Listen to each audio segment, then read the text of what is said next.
년 5월 둘째 주 예배에 나오신 여러분을 주님의 이름으로 환영하고 또 사랑합니다. 코로나 바이러스로 인한 사회적 거리 두기 기간이 끝난 듯 하다가 조금 연장되는 느낌이 있습니다. 그저께부터 이제 큰 또 하나의 문제 슈퍼 점퍼저가 생겨나면서부터 계약 일정 같은 것들이 혹시 또 바뀌는 것은 아닌지 걱정스러운 마음으로 한 주를 대하고 있습니다. 혹시 오늘 온라인 예배에 참여하고 계신 분들도 이 시간 말씀에 집중해 주시기 바랍니다. 오늘은 설교의 내용이 제 말이 어려운 것이 아니라 말씀 자체가 쉬운 본문은 아닙니다. 여러분, 세상에 사람들이 많은 만큼 사람의 문제도 많고 사람의 질문도 많습니다. 여러분, 병원이 이제 처음에는 의원으로 시작을 해서 점점 커지죠. 나중에 이제 종합병원, 보통 대학병원이죠. 대학병원 자격을 갖추기 위해서는 시설도 좋아야 되지만 다양한 종류의 병을 가진 환자들이 있어야 됩니다. 그러니까 환자들이 있어야 병원의 존재 이유가 있는 거죠. 왜냐하면은 의대생들은 여러분들 그 의료 메디컬 드라마 좋아하시는지 모르겠는데 책을 통해 배우는 것도 있지만 사실 대부분의 의사들의 실력은 직접 진료를 하고 수술을 하면서 성장을 하는 겁니다. 그러니 병원 안에 뭐 내과, 외과, 소아과 모든 종류의 병을 가진 환자들이 입원을 해 주어야 비로소 그 대학병원의 존재 이유가 있고 의사들의 존재 이유가 있게 되는 겁니다.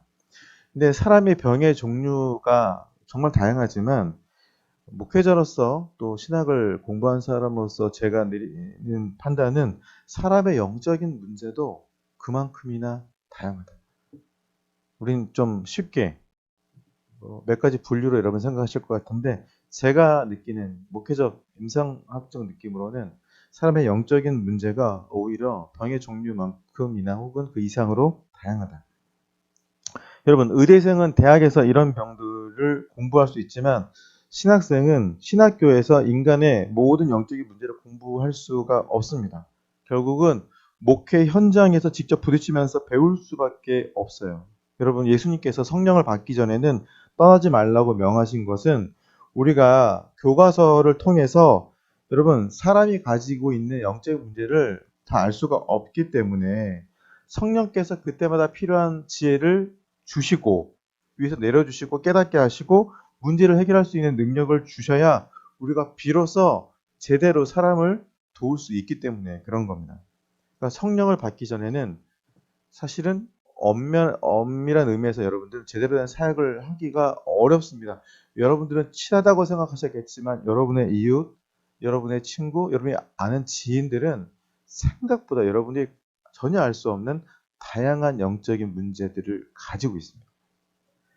여러분, 예수님이 사역하시는 환경은 사도 바울의 선교 현장과 상당히 성격이 달랐죠. 바울은 여러분 하나님 아버지도 모르고 예수님도 모르는 사람들을 찾아가서 그들에게 아브라함부터 뭐 이삭과 야곱의 하나님을 이렇게 증거하고 그리고 나서 마지막에 다윗의 후손인 예수님의 사역과 그리고 예수님의 사역의 진짜 의미를 증거해야 됐지만 예수님이 사역하신 대상은 누구냐면 이미 율법을 알고 있고 구약의 전통을 공유하고 있는 유대인들을 대상으로 사역하셨습니다.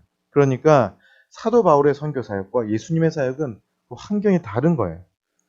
그럼에도 불구하고 이미 여호와 하나님을 알고 있는 이 유대인들, 이 모세 율법을 알고 있는 이 유대인들, 오랜 구약의 전통을 학습하고 또 문화로 가지고 있는 이 유대인들도 이방인과 마찬가지로 회개해야 되고 그들의 삶이 변화해야 되고 그들 가운데 위선이 있고 악이 있고 별의별 문제들이 다 있었습니다. 여러분, 예수님이 만나신 사람마다 갖고 있는 문제의 종류가 다 달랐죠. 예수님을 필요로 하는 건 똑같은데 필요로 하는 이유는 저마다 다 달랐습니다. 여기서 우리가 깨닫게 되는 것은 뭐냐면 사람이 잘 들으세요, 여러분. 하나님을 믿으면 그때부터 모든 문제가 해결되는 것이 아니고 문제 해결의 시작에 들어간 겁니다. 네. 물론 인생 끝에서는 나의 문제, 나의 인생의 가장 궁극적인 문제를 우리 주님이 풀어주신 게 맞죠. 그런데 믿음의 과정에서 보면 예수 믿으면 뭐 복 받는다. 예전에 그렇게 우리가 쉽게 얘기했던 그 말들은 굉장히 너무 많은 것을 간과한 쉬운 표현이었다는 거죠. 여러분, 심지어는 이미 예수를 믿은 사람들도 변화해야 될 부분이 많고 모순이 많습니다. 그러니까 여러분, 가족들이 다 예수를 믿으면 그 가정이 천국이 되어야 되잖아요. 그런데 그렇지가 않아요. 예수님을 믿는데도 불구하고 여전히 그 가정에 고쳐야 될 것들이 많습니다.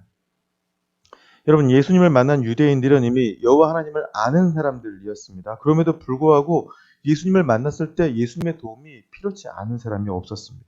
다 고쳐야 될 문제가 있었고 전부 다 혼돈과 시험에 빠져 있었고 다 회개할 거리가 있었습니다. 그리고 다 영적인 차원에서 예수님을 필요로 하고 있는 존재들이었습니다. 자, 오늘 본문에 등장하고 있는 이 사람, 다른 복음서에는 그냥 젊은이라고 되어 있죠. 오늘 본문에는 나이를 언급하고 있지는 않지만 여러분 잘 보시면 이 본문에 나오는 남자에게 예수님께서 그 사람을 개종시키려고 하는 것이 아닙니다. 이 사람을 전도하는 상황이 아니에요. 이 사람은 이미 하나님을 어느 정도 잘 믿고 있는 사람입니다. 그리고 어느 누구도 이 남자에게 예수님을 찾아갈 것을 강요한 것이 아니에요. 그냥 자기가 스스로 찾아왔습니다. 그 마음속에 신앙에 대한 간절한 질문이 하나 있었습니다. 진지한 질문이었죠. 그리고 이 사람은 예수님 앞에 왔을 때 굉장히 자세가 훌륭합니다. 예수님께 무릎을 꿇고 질문을 합니다.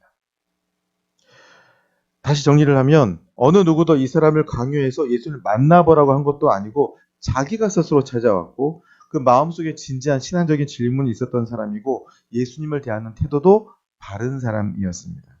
그런데 그럼에도 불구하고 그의 질문에 대해서 예수님께서 대답하셨을 때 그 사람은 그 대답을 받아들이지 못했습니다. 슬퍼하면서 약간 괴로워하고 갈등하면서 떠나갔습니다. 차라리 누가 이렇게 막 억지로 손을 끌고 와서 야, 너 예수님과 얘기해 봐라. 그러면 네 문제 해결될지도 모른다. 예수님, 제가 구원을 받으려면 어떻게 해야 됩니까? 예수님이 이제 답을 해 주셨더니 거봐, 내가 할 수 없는 것을 말씀하시잖아. 그리고 그냥 돌아간 것도 아니고 자기 딴에는 혼자 간절한 마음으로 찾아와서 예수님께 질문했는데 그럼에도 불구하고 예수님께서 그에게 주신 말씀을 이 사람이 받아들이지 못하는 겁니다. 그래서 슬픈 기색을 띠고 근심하며 돌아갑니다. 자, 이 사건은 성경을 자주 읽으신 분들에게 많은 질문을 던지는 본문입니다. 도대체 천국에 가까운 사람은 누구냐? 누가 하나님의 나라에 가까우냐? 오늘 설교 제목이 뭡니까, 여러분? 천국에서 먼 사람이죠. 자, 오늘 본문에 나온 사람은 신화적인 환경에서 자라고 어렸을 때부터 율법을 지켰다고 했습니다. 어렸을 때부터 모세 율법을 배운 사람이죠.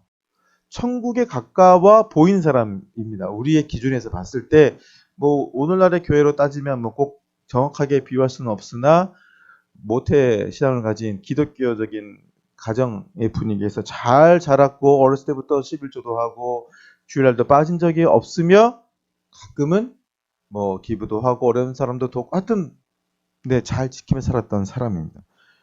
그냥 우리가 그 사람 개인적으로 봤더라면 천국에 굉장히 가까워 보이는 사람. 그런데 실상은 그렇지가 않더라. 자, 그의 종교적인 배경, 그의 신앙교육, 그의 진지함, 그의 정성도 그를 천국에 가까이 가지는 못하게 만들었습니다. 그러면 도대체 하나님 나라에 가까운 사람은 어떤 사람입니까? 이 의문을 갖게 만드는 거죠. 여러분, 성경에서 제일 가장 빠른 시간 안에 가장 큰 복을 누린 사람이 있죠. 야, 이렇게만 되면 정말 좋겠다고 생각되는 사람이 있습니다. 그게 뭐냐면 예수님 십자가에 매달릴 때 있었던 우편강도.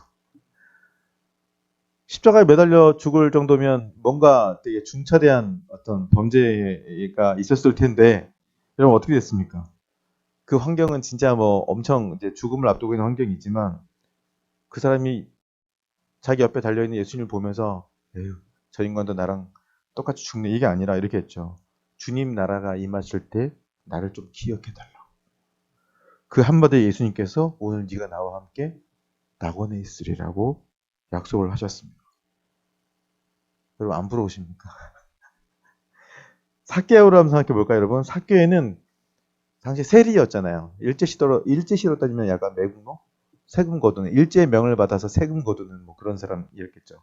그 당시에 뭐 일제에 충성을 바쳤던 뭐 그런 공무원들, 뭐 경찰들, 뭐 이런 사람들인 거죠. 자, 그 사회에서 가장 천대받고 가장 죄인 취급받는 사람이었습니다. 그가 예수님을 자기 집에 초청했을 때 어느 누구도 그에게 강요하지 않았는데 일어나서 내가 누군가의 것을 이렇게 억지로 뺏은 게 있으면 그에게 4배를 갚아주고 그리고 내 현재 가지고 있는 내 소유의 절반을 가난한 자들에게 나눠주겠습니다라고 했어요. 여러분, 어떻게 보면 되게 대단한 사건이지만 어떻게 보면 약간 불공평한 겁니다. 지금 왜냐하면 오늘 본문에 나오는 이 청년에게는 예수님이 100%를 요구했어요. 내게 있는 거를 다 가난한 자들에게 나눠주고 나를 따르라고 했어요. 근데 여러분, 삭개오는 인생을 완전히 이제 잘못 산 사람이고 그 전까지. 근데 이 사람은 자기 재산의 50%를 가난한 자들에게 나눠주겠습니다. 이렇게 얘기를 했거든요. 근데 평생 하나님을 잘 믿은 이 사람에게는 예수님이 100%를 요구하시는 거예요. 삭개오는 50%만 바치고도 천국의 약속을 받았어요. 그러니까 여러분, 지금 예수님이 요구하는 것은 어떤 수치만 생각했을 때는 뭔가 이렇게 좀 비교하기가 어려워집니다. 자, 그런데 여러분 이걸 기억하셔야 됩니다. 지금 예수님이 요구하는 것은 어떤 수치를 요구하는 게 아닙니다. 성경 어디를 봐도 다 가난한 자들에게 나눠주라고 요구하신 대상은 이 사람 한 명밖에 없습니다. 성경 다 읽어보십시오. 네가 가지고 있는 걸 다 팔아서 가난한 사람들에게 다 나눠주라고 한 사람은 이 사람 한 명입니다. 그러니까 이 말씀을 듣고 우리가 이것을 모든 사람에게 적용되는 하나의 원칙으로 여길 필요가 없다는 얘기입니다. 예수님은요, 만나는 사람들의 마음을 편하게 하실 때도 있지만 오히려 불편하게 만드실 때도 있었습니다. 그 사실을 우리가 염두에 두면 나는 마음의 평강을 얻기 위해 교회에 간다 라는 사람은 뭘 잘 모르는 겁니다. 교회에 와서 목사님 말씀드리면 좀 마음이 편해. 근데 이렇게 다니는 것은 결국은 연속성이 없게 됩니다. 그렇게 될 수밖에 없어요. 여러분, 만일 예배를 마치고 집으로 돌아가실 때 마음에 고민이 남아있다면 은혜를 못 받아서 그런 것이 아니라는 것을 기억하십시오. 여러분, 주님께서 주시는 말씀은 우리의 마음에 평강을 주기도 하지만 가끔은 와서 칼처럼 꽂힐 때가 있습니다. 예수님께서 말씀하시기를 내가 너에게 화평을 주러 온 것이 아니라 검을 주러 왔다 이렇게 표현했죠. 오늘 본문에 등장하는 이 남자는 예수님께서 자기를 조금 더 격려해 주시고 그렇게 너 열심히 해라. 아마 그런 칭찬을 원했을 수도 있어요. 왜냐하면 본문을 읽다 보면 약간 은근히 자랑하고 있는 것을 볼 수 있습니다. 내가 어렸을 때부터 이 모든 것을 다 지켰습니다. 율법을 지키고 주일 성수를 하고 율법에서 말하는 걸 다 지켰다는 거예요. 그게 어려운 일이에요, 여러분. 그러니까 예수님이 칭찬해 줄 것을 약간 기대했는지도 모릅니다. 지난 선거를 통해 이제 우리 국민들의 마음이 좀 드러났죠. 우리 국민들이 생각하는 것만큼 이제 보수와 진보의 속에서 국민들은 어떤 판단을 하나, 어떤 잡지 기사를 보니까 우리나라 보수층을 연구한 기사가 있었습니다. 우리나라 보수층에 문제가 있다라는 걸 지적하면서 이 보수층에 속한 사람들이 모이면 뭔가 좀 자기 자랑, 약간 자축하는 분위기였었다는 거예요. 우리는 참 운이 좋았다. 우리는 참 행복하다라는 분위기를 만든다는 겁니다. 남들보다 좀 더 가진 것이 많기 때문에, 남들보다 배운 것이 많기 때문에 뭔가 스스로 약간 자화자찬하는, 스스로 약간 이제 자기들끼리 좋다고 하는 그런 분위기라는 겁니다. 근데 이게 계속될수록 민심은 그들을 떠나간다. 뭐 이런 이제 분석 기사가 있었습니다. 그런데 제가 왜 이 말씀을 드리냐면 정치 얘기를 하자는 게 아니라 보수층만 그런 게 아니라 그리스도인들도 모일 때 이런 분위기를 연출할 때가 있습니다. 우리는 복을 참 많이 받았다. 우리는 참 의로운 사람들이다. 우리는 예수를 참 잘 믿는다. 이런 식으로 예수 믿는 사람들이 자축하는 분위기를 만들고 이 세상에 얼마나 많은 불행과 고통이 있는지를 잊어버리는 일이 많다는 것을 느낄 때가 있습니다. 그런데 그런 사람 앞에서 예수님께서는 폐부를 찌르는 말씀을 하고 있습니다. 자, 오늘 본문 21절입니다. 여러분 함께 한번 읽어보겠습니다. 예수께서 그를 보시고 사랑하사 이르시되 내게 아직도 한 가지 부족한 것이 있으니 가서 내게 있는 것을 다 팔아 가난한 자들에게 주라. 그리하면 하늘에서 보화가 내게 있으리라. 그리고 와서 나를 따르라. 자, 이 말씀을 우리가 어떻게 해석하느냐 하면 내 손이 너를 범죄케 하거든 찍어버리라 라는 말씀과 같은 방법으로 해석해야 됩니다. 다시 말하면 문자 그대로 해석했다가는 문제에 봉착할 수 있습니다. 네 눈이 너로 범죄케 하거든 뽑아버리라. 그래서 갑자기 뭘 봤는데 눈을 뽑아요. 그게 됩니까 여러분? 그 얘기가 아니잖아요. 이 말씀 문자 그대로 해석하면 제가 그랬잖아요. 기독교인 중에 장님 아닌 사람이 없고 팔병신 다리병신 아닌 사람이 없을 거라고. 여러분 주님께서 문자 그대로 해석할 것을 바라시는 것이 아닙니다. 그리고 와서 예수님이 다시 덧붙인 유명한 말씀. 부자가 하나님의 나라에 들어가는 것이 낙타가 바늘구멍으로 들어가는 것보다 어렵다. 자, 이 본문은 목사님들이 설교를 제일 하기 싫어하는 본문 중에 하나라고 제가 예전에 한번 말씀드린 적이 있어요. 자, 근데 여러분 부자의 정의가 없잖아요. 부자가 무슨 기준이 부자입니까? 그 당시의 경제 수준에 비하면 요즘 사람들은 그냥 98%는 부자라고 할 수 있죠. 그 당시에 TV가 있었습니까? 자동차가 있었습니까? 휴대전화가 있었습니까? 상수도가 있었습니까? 그때에 비하면 다 부자죠. 그러니까 부자라는 개념은 늘 어떤 절대적인 개념이 아니라 상대적인 개념입니다. 그러니까 지금 예수님께서 어떤 특정인들을 겨냥해서 말씀하신 것이라고 생각하면 안 됩니다. 근데 우리는 이 21세기에 살아가는 현대인들은 부자는 이제 부자 천국에 들어가는 것이 어렵다 그러면 부자를 머릿속에서 벌써 그려놓고 있어요. 여러분들 머릿속에. 부자의 기준이 어디 있어요, 여러분? 네. 없잖아요.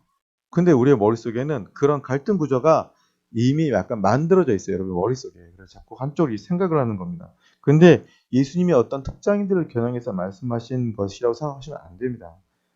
왜냐하면은 이 말씀을 듣고 제자들이 다 놀랐습니다. 이 부자 청년만 근심한 것이 아니라 24절을 보면 제자들도 그 말씀에 다 놀랍니다. 그러면서 예수님께서 다시 대답합니다. 하나님의 나라에 들어가기가 어떻게 어려운지 낙타가 바늘 끼러 나가는 것이 부자가 하나님의 나라에 들어가는 것보다 쉬우니라. 제자들이 심히 놀라 서로 말합니다. 누가 구원을 얻을 수 있겠는가? 그러니까 지금 예수님께서는 특정인을 지정해서 말씀하시는 것이 아니라 모든 사람이 이 말씀을 듣고 근심하게 되는 거예요. 왜냐하면 예수님의 제자들도 예수님이 나중에 잘 되면 자기들도 한 자리 딱 차지하고 자기도 나중에 부자가 되고 싶었거든요. 아브라함도 부자였고 이삭도 부자였고 야곱도 부자였잖아요, 여러분. 아브라함이 하나님, 이삭이 하나님, 야곱이 하나님인데 그 아래는 붙이지 않잖아요. 다 부자였네요. 하나님을 믿는 사람들의 목표가 왜 부자가 되어서는 안 됩니까? 그런 건 아니잖아요. 그러니까 이 말씀을 듣는 사람들의 마음에 다 근심이 생긴 거예요. 예전에 교회학교에서 이 말씀을 들려주고 이거를 그림으로 그리게 했는데 엄청난 그림이 나왔습니다. 낙타는 요만하게 그리고 바늘구멍은 이만하게 그린 애가 나왔어요. 그래서 그러니까 어린아이들도 머릿속으로 해석을 하는 겁니다. 이러면 통과할 수 있지 않나요? 근데 낙타는 요만하고 바늘구멍이 이만해요. 그럼 바늘이 진만한 건가요? 그런 걸 지금 막 그려놓고 이제 있는 그림을 본 적이 있는데, 자, 여러분, 누구든지 이 말씀을 들으면 그럼 누가 구원을 받나? 라는 마음을 갖게 되는 겁니다. 여러분, 이 말씀을 잘 해석해야 됩니다. 미국의 그 유명한 기독교 방송인 CBN 방송에 창시했던 로버트 씨라는 분이 젊었을 때 오늘 여러분과 제가 읽고 있는 이 본문에 감동을 받았어요. 그래서 그대로 실천한 적이 있었습니다. 근데 문제는 아내가 마침 이렇게 휴가차 친정에 가 있는 동안에 자기 명의로 되어 있는 집과 재산을 다 기부해 버렸어요. 그리고 아내가 집에 돌아왔을 때 그 얘기를 해줬습니다. 그 아내가 얼마나 큰 충격을 받았을지는 여러분의 상상에 맡기겠습니다. 다 기부했다니까요, 여러분. 자, 그러면 그래서 그들이 그다음부터 알거지로 살았느냐? 근데 그게 그렇지가 않습니다. 그들은 그 이후에 공부도 할 만큼 하고 집도 얻고 자녀 교육도 시키고 큰 기독교 방송국을 세우고 대학교를 세우고 전 세계 복음을 전하는 일을 감당하게 되었습니다. 전혀 가난해지지 않았어요. 물론 아내는 그때 그 엄청난 충격을 받았다고 해요. 왜냐면 나하고 자기하고 상의도 없이 예, 남편이 저질렀기 때문에. 자, 여러분 지금 예수님은 무소유주의를 말씀하고 계시는 게 아니에요. 왜냐하면 예수님의 12제자 중에도 돈깨를 맡은 사람이 있었습니다. 그 말은 예수님의 사역도 돈이 필요한 겁니다. 제자들이 12명이고 예수님까지 13명인데 여러분 13명만 있었겠습니까? 따르는 사람들이 있었잖아요. 예수님이 승천하실 때 지켜본 사람이 얼마입니까, 여러분? 500명이잖아요. 500명이 넘잖아요. 그러면 이 당시에도 예수님을 따르는 사람들, 예수님의 제자에 딱 12명 뿐이었겠습니까? 자, 근데 이들이 하루에 3끼를 먹으려면 여러분 이건 대단한 일입니다. 여러분 4명, 5명 식사하러 가도 상당하잖아요. 그죠? 종우 동아랑 고기 먹으러 가면 상당한 일이잖아요. 그죠? 예? 그런데 12명의 혈기왕성한 젊은이들에다가 그 외 다른 사람들을 데리고 먹고 살아야 되니까 이건 돈 없이는 할 수 없는 일입니다. 그러니까 예수님이 무슨 석가모니가 말하고 뭐 이런 무소유주의를 말씀하고 있는 게 아니에요. 그러나 제가 아까 설교의 서두에서 말씀드렸듯이 이 본문을 제가 해석을 해 드립니다만 해석한다고 해서 어려운 말씀이 곧 다시 쉬워지는 것은 아닙니다. 어려운 말씀을 너무 쉽게 풀려고 하는 것은 잘못입니다. 어려운 말씀은 어려운 거예요. 주님께서는 이렇게 어렵게 말씀하신 이유가 있습니다. 이 말씀을 듣고 고민하라는 겁니다. 이 고민이 없이는 신앙적으로 성숙할 수 없기 때문에. 여러분, 제가 목회를 하다가 깨닫게 된 것이 있는데, 교인들 중에 이제 가끔 이제 돈이 굉장히 좀 많은 교인들이 있을 수 있잖아요. 그런데 그분들이 목사님이 전화가 와서 따로 보자 그러면 이게 그렇게 부담스럽대요. 목사님이 무슨 돈 부탁을 한 것도 아니에요. 그냥 목사님 보자고 하면 부담스럽답니다. 저한테 예전에 한 분이 그런 얘기를 하시더라고요. 목사님이 뭘 원해서 나를 만나려고 하나. 본인이 먼저 부담스럽게 생각하는 거예요. 왜냐하면 본인이 부자라는 것을 알고 사람들이 항상 손을 내밀기 때문에. 그러니까 목사님 만나자고 하니까 긴장부터 하는 거죠. 근데 여러분, 예수님께서는 지금 이 부자에게 나에게 헌금하라고 요구하신 것이 아닙니다. 잘 보세요, 여러분. 가난한 사람들에게 나눠주라고 했죠. 그게 차이점입니다. 그러나 예수님이 마음과 재물을 서로 연관 지으셔서 내 보화가 있는 곳에 내 마음도 있다고 말씀하셨습니다. 여러분, 부자가 예수님을 믿는다면, 혹은 가난한 사람이 예수님을 믿는다면, 당연히 믿음의 어떤 삶의 모습은 다를 수밖에 없죠. 여러분, 부자가 예수님을 믿는다면, 정말로 그 마음이 예수님께 있다면, 재물로도 하나님을 기쁘시게 할 수 있어야 됩니다. 전혀 그렇게 하지 않으면서 나는 예수님의 제자다라고 말하는 것은 거짓말입니다. 이건 누구도 부인할 수 없는 겁니다. 재물이 있는 곳에 사람의 마음이 있습니다. 그렇게 해석하는 것이 제일 쉽습니다. 그러나 예수님은 좀 더 깊은 말씀을 하고 계십니다. 하나님은 우리의 삶 속에서 크게 부각되는 것은 그것이 늦은 나이에 얻은 귀한 아들이든 나의 명예든 나의 학벌이든 나의 재물이든 간에 놓아버리기를 원하실 때가 있습니다. 여러분 잘 들으셔야 됩니다. 하나님이 여러분이 영적으로 성숙하게 가는 과정 가운데 여러분이 소중하게 생각하는 것을 가끔 놓으라고 하실 때가 있습니다. 계속 놓으라고 하지 않아요. 그러나 놓으라고 하실 때가 있습니다. 아브라함에게는 내 아들 이삭을 모리아산으로 데리고 와서 나에게 번제로 바치라고 요구하셨죠. 늦은 나이에 얻은 이 귀한 아들을 그의 마음이 온통 아들에게 가 있잖아요. 하나님이 그를 시험하셨습니다. 왜요? 내가 이 모든 것보다 나를 사랑하는지 시험하시기 위해서 그 마음을 알아보기 위해서 그렇게 하신 것입니다. 자, 그러면 지금 이 본문에 나온 청년에게도 같은 시험을 하신 걸까요? 그래서 주님 순종하겠습니다 하면 괜찮다. 내가 널 시험한 거다. 네 지물에 손을 대지 말아라. 라고 하셨을 수도 있겠죠. 그렇게 하실 수도 있고 아니면 한번 실천해 보아라고 하실 수도 있었을 것입니다. 그것은 주님의 마음이겠죠. 어떤 식으로 우리를 시험하시는지는 정확히 알 수는 없습니다. 그건 주님의 마음이에요. 왜냐하면 제가 아까 말씀드린 것처럼 여러분이 가지고 있는 문제가 다 다르거든요. 다 달라요. 너무 다릅니다. 그러니까 주님이 여러분의 마음에 오셔서 여러분의 믿음을, 여러분의 시험을 요구하실 때는 각자 방식이 다를 수밖에 없습니다. 그러나 이 말씀을 듣고 난 천국 못 가겠는데? 천국 가기가 힘들겠는데? 하고 낭망하는 이들을 위해서 예수님은 27절의 말씀을 다시 하셨습니다. 여러분 같이 한번 읽어보겠습니다. 예수께서 그들을 보시며 이르시되 사람으로는 할 수 없으되 하나님으로는 그렇지 아니하니 하나님으로는 다 하실 수 있느니라. 큰 위로입니다. 천국에 못 간다고.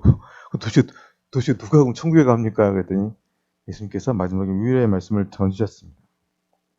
여러분, 하나님은 못할 것이 없죠. 다 하실 수 있죠. 그러니까 여러분, 우리가 천국에 가는 것은 결국 우리 힘으로 되는 것이 아니라 하나님의 능력으로 말미암는 것입니다.